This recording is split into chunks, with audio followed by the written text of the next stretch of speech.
Jom hari ni kita masak chicken buttermilk. Okay, first kita masukkan butter. Dan senduk.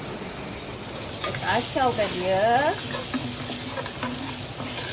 Okay, butter pun dah ada yang dah cair. Kita terus dah masukkan bahan-bahan yang ini. Bawang semula.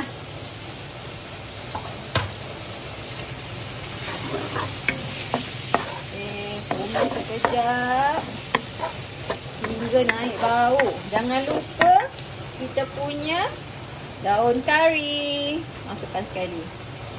Okey, ini saya dah masukkan tepung jagung. Sudah dah start melikat. Kalau korang tak nak melikat sangat, korang letak air. Masukkan garam.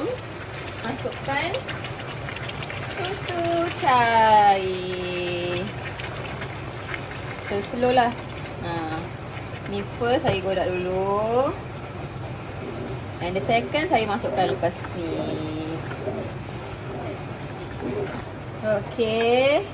Ni saya masukkan susu cair yang second part lah. Okay, dah masukkan susu cair. Saya dah masukkan garam, dah masukkan sebut perasa.